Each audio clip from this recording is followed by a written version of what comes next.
जय श्री कृष्णा दोस्तों। आज हम सुनेंगे कार्तिक स्नान के समय सुनी जाने वाली कहानी इल्ली और घुन की कहानी तथा लप्सी तप्सी की कहानी। एक इल्ली और घुन था।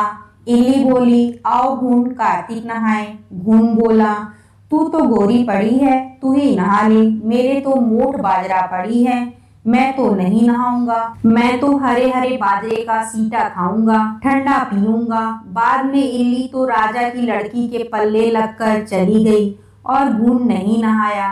कार्तिक उतरते ही दोनों मर गए। बाद में इल्ली ने कार्तिक नहाने के कारण राजा के घर जन्म लिया और घुन राजा के घर गधा बना। जब बेटी के विवाह का साया निकलवाया तो विवाह का दिन निकल आया और ससुराल जाने के लिए विदा होने लगी तो बेटी की बैलगाड़ी रुक गई। राजा रानी बोले कि बैलगाड़ी क्यों रुक गई, तुझे जो चाहिए मांग ले। तब लड़की बोली कि यह गधा मुझे चाहिए। तो वह बोले, यह क्या मांगा, यह मत ले जा, चाहे और धन दौलत ले जा। परंतु वह नहीं मानी और कहा, मुझे तो यही गधा चाहिए। तो वह फुदक फुदक कर भागने लगा। तब लड़की महल में जाने लगी तो उसे सीढ़ी के नीचे बांध दिया। जब सीढ़ी उतरने लगी तो गधे ने कहा कि ए सुंदरी, हे लड़की, थोड़ा पानी पिला दो। तब उसने कहा कि आ नहा ले। तब तूने कहा था कि मैं तो बाजरा खाऊंगा और ठंडा ठंडा पानी पीऊंगा। उनकी आपस में यह बात देवरानी जेठानी ने सुन ली तो देवर को सिखा दिया कि तू क्या जादूगरनी लाया है जो जानवर से बात कर रही है। वह बोला कि कानों सुनी नहीं मानता, आंखों से देखकर ही मानूंगा। दूसरे दिन वह छिप कर बैठ गया और देखा कि रानी महल से नीचे उतरी तो गधे ने फिर कहा, ए सुंदरी, ए लड़की, थोड़ा पानी पिला दो। तब फिर रानी ने वही बात बोली कि आ नहा ले, तूने कहा था कि मैं बाजरा खाऊंगा, ठंडा ठंडा पानी पीऊंगा। तब वह तलवार निकाल कर खड़ा हो गया और बोला कि तू जानवर से क्यों बात कर रही है, तू बात बता दे, नहीं तो तलवार से मारूंगा। तब रानी ने कहा कि औरत का भेद मत खोलो। तब राजा ने कहा कि मैं तेरा पूरा भेद खोलूंगा। रानी ने कहा कि पिछले जन्म में हम तो इल्ली थे और यह घुन था। तब मैंने कहा था, आ घुन, कार्तिक नहा ले, तो यह नहीं नहाया, जिससे गधा बन गया और मैं राजा के पल्ले के लगकर कार्तिक नहाई तो राजा के घर जन्म लिया।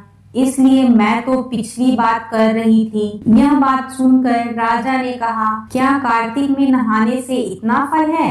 रानी ने कहा कि कार्तिक में नहाने से मैं आपके घर में राजपाट कर रही हूँ।